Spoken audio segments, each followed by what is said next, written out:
Imagine being able to, well, literally build functioning human tissues outside the body. Sounds like something straight out of science fiction, doesn't it? It really does. Right. But researchers over at the University of Pittsburgh, they're actually making it happen. For years, scientists have dreamed about this. Creating functional human tissues right there in the lab. Exactly. And today, we're diving into research that's bringing us, well, closer than ever before, I think. So this deep dive, we're exploring a really fascinating advancement in tissue engineering, again, from the University of Pittsburgh. It's a new platform built around these 3D printed collagen scaffolds. They call them Chi-SPS. Chi-PS. Okay. Yeah. And our info comes from excerpts of an article. The title in our notes is Eingefügter Text, which just translates to inserted text, basically. Right. Just a placeholder. Just a placeholder, yeah. But it details a study that was actually the cover story in the April 2025 Science Advances. Oh, wow. Cover story. Yeah. And the study title itself is quite descriptive. 3D bioprinting of collagen-based, high-resolution, internally perfusible scaffolds for engineering fully biologic tissue systems. Okay, that's a mouthful. But it tells you a lot. So our mission here is really to unpack this CICPS platform. Understand how it works. Yeah, how it works, why it's causing such a stir, and what are the potential impacts, especially for disease research and maybe even changing how we do some testing. Right. And the core idea, which the researchers emphasize, is pretty fundamental, actually. Which is? That cells, well, they kind of know what to do. If you give them the right environment, they naturally organize themselves and start functioning. So this research is all about creating those perfect little environments, those scaffolds that mimic the body's own structures. Precisely, to let the cells do their thing. Okay, so let's get into Chi-IP. You mentioned the University of Pittsburgh team, Daniel Shawarski leading it. What does Chi-IP actually stand for? Good question.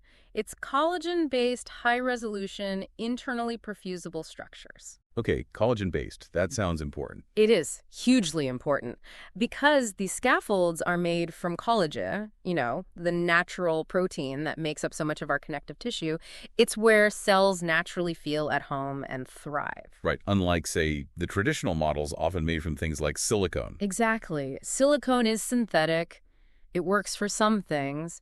But collagen provides a much more, biologically real context for the cells. And what's the big innovation here with Chi-Cs? Is it just the collagen? Well, the collagen is key, but it's also how they use it. It's not just about printing the structure, the framework.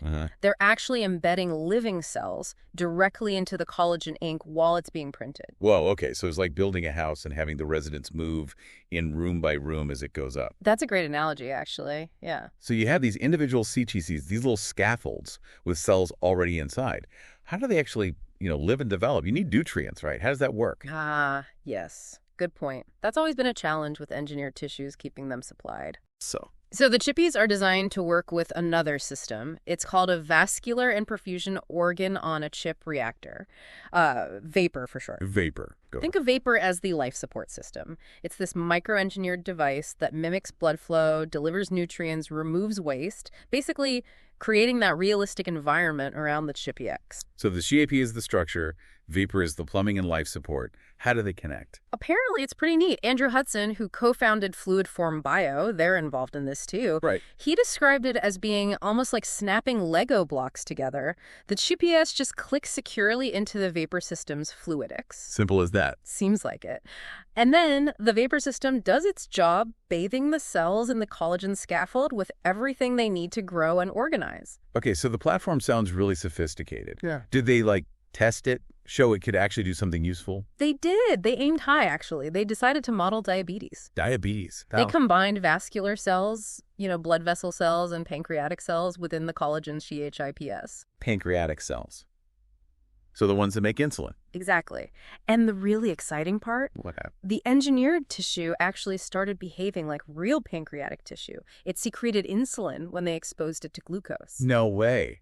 So it responded correctly, just like in the body. Pretty much. It mirrored that natural physiological function. Wow. Okay, that is a powerful demonstration. It's not just cells sitting there. They're working. It shows the potential for modeling diseases in a really functional way. Which brings us to, how does this stack up against the older ways of doing things? You mentioned silicone models before. Yeah. What were their main uses and, I guess, drawbacks?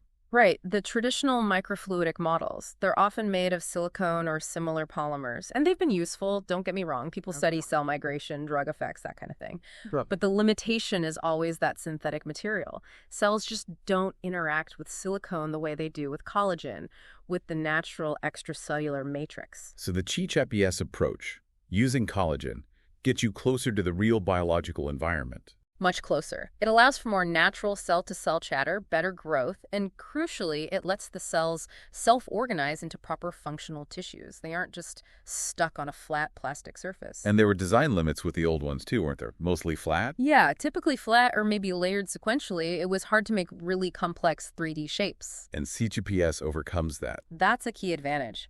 This new platform lets them print complex, non-planar 3D networks. Think intricate branching structures.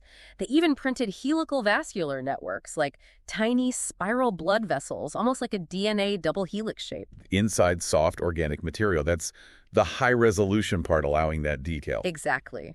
High resolution for the fine structure and internally perfusible. That means they can flow fluids through these tiny printed channels, just like blood flows through vessels. Okay, this is really impressive tech. Let's talk about the bigger picture. Why does this matter so much? We touched on disease modeling. Right. The potential there is huge. More accurate, human-based systems for studying complex conditions like diabetes, maybe hypertension, fibrosis, things that are hard to model well otherwise. And the animal testing aspect. That's a major long-term goal the researchers mention. The idea is that platforms like this could eventually replace some animal testing. Which would be massive, Oh. both ethically. Ethically, absolutely, but also potentially scientifically by giving us data that's more directly relevant to human biology. You avoid the whole lost in translation issue between species. Could it speed up drug development? Potentially, yes. Yes. Better preclinical data that reflects human responses could mean fewer drugs failing later in expensive clinical trials. And the team, Jaworski's group, they have plans already. They do. The article mentions they want to use this platform to look deeper into vascular diseases like hypertension and fibrosis. Understanding how those diseases mess with tissue development and function. Precisely. Jaworski himself said this approach helps them bridge the gap between simplified 2D models and animal studies. It hits that sweet spot in between. That's a great quote. It's also pretty cool that he's sharing the blueprints, essentially. Yeah, that's really commendable. They've put all the models and designs from the project up on his lab's website, freely available. Open science? Exactly. It fosters innovation across the board when people share like that. It really speeds things up. So, just to recap, the key players we mentioned, Daniel Jaworski at Pitt, leading the charge. Right, assistant professor of bioengineering there and also faculty at the School of Medicine's Vascular Medicine Institute. It was a collaboration, too. Yes, with Adam Feinberg, who's a professor of biomedical engineering over at Carnegie Mellon University. And Andrew Hudson from Fluidform Bio, who gave us the Lego analogy. Right, his company was involved, too. A real team effort. Okay, so let's try and wrap this up. What's the main takeaway from this deep dive? I think the headline is, researchers have developed this really groundbreaking 3D bioprinting platform, GAPS. Uses collagen, prints high-res structures, keeps them alive with perfusion. And it allows them to create functional tissues in the lab by mimicking the body's natural environment really closely. Exactly. It's a big step forward. And the potential impact, well, it seems pretty huge. Better disease models. More accurate human-relevant data. Maybe, just maybe, reducing the need for animal testing down the line. And accelerating discovery because the designs are open access. Yeah. So as you're listening, maybe think about this. How could engineering human-like tissues in a dish fundamentally change how we understand diseases? And how we develop new treatments in the coming years. Right. And what other complex biological systems beyond pancreas and blood vessels might benefit from this kind of really clever engineering? It really does give you a compelling glimpse into where biological research might be heading. Definitely food for thought.